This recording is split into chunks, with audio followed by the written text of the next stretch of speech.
Bollywood ನಟಿ ಶಿಲ್ಪಾ ಶೆಟ್ಟಿ ಮತ್ತು ಅವರ ಪತಿ ಉದ್ಯಮಿ ರಾಜ್ ಕುಂದ್ರಾ ವಿರುದ್ಧ 60 ಕೋಟಿ ರೂಪಾಯಿ ವಂಚನೆ ಆರೋಪ ಗಂಭೀರ ಸ್ವರೂಪ ಪಡೆದಿದೆ. ಮುಂಬೈ ಪೊಲೀಸರು ಈಗಾಗಲೇ ದಂಪತಿಗಳ ವಿರುದ್ಧ ಲುಕ್ಔಟ್ ನೋಟಿಸ್ ಹೊರಡಿಸಿದ್ದು, ದೇಶ ಬಿಟ್ಟು ಹೋಗುವುದನ್ನು ತಡೆಗಟ್ಟಿದ್ದಾರೆ.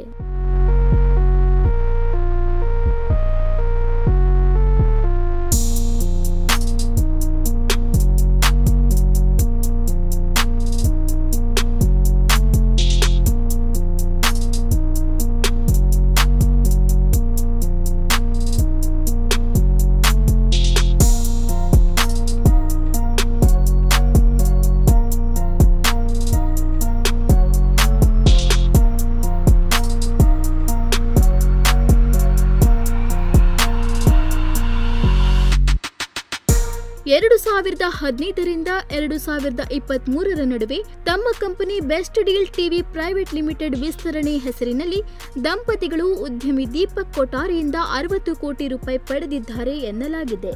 ಶೇಕಡಾ 12 ಬಡ್ಡಿ ದರದಲ್ಲಿ ಪಡೆದ ಹಣವನ್ನು ಹೂಡಿಕೆ ಎಂದು ತೋರಿಸಿ ಆದರೆ ವೈಯಕ್ತಿಕ ವೆಚ್ಚಗಳಿಗೆ ಬಳಸಿಕೊಂಡಿದ್ದಾರೆ ಎಂದು ದೂರು ನೀಡಲಾಗಿದೆ. ಕಂಪನಿಯ ಲೆಕ್ಕ ಪರಿಶೋಧಕರಿಗೂ ಸಮನ್ಸ್ ಜಾರಿಯಾಗಿದೆ. ಮುಂದಿನ ಹಂತದಲ್ಲಿ ಶಿಲ್ಪಾ ಶೆಟ್ಟಿ ಮತ್ತು ರಾಜ್ ಕುಂದ್ರಾ ಅವರನ್ನು ನೇರ ವಿಚಾರಣೆಗೆ ಕರೆಯುವ ಸಾಧ್ಯತೆ ಇದೆ.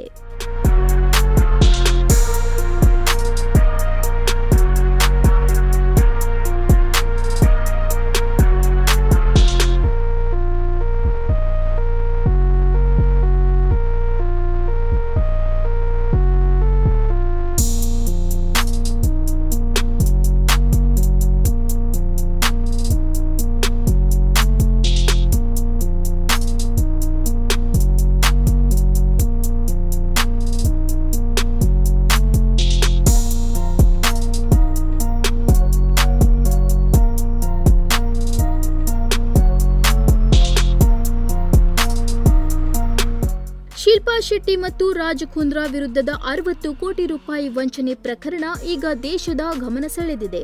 ಲುಕ್ಔಟ್ ನೋಟಿಸ್ ಹೊರಡಿಸಿರುವುದರಿಂದ ದಂಪತಿ ದೇಶ ಬಿಟ್ಟು ಹೋಗಲು ಸಾಧ್ಯವಿಲ್ಲ. ಮುಂದಿನ ದಿನಗಳಲ್ಲಿ ವಿಚಾರಣೆ ಹೇಗೆ ಸಾಗುತ್ತದೆ ಎಂಬುದರತ್ತ ಎಲ್ಲರ ಕಣ್ಣು ನೆಟ್ಟಿದೆ. Nudisiri news desk, Honnavar.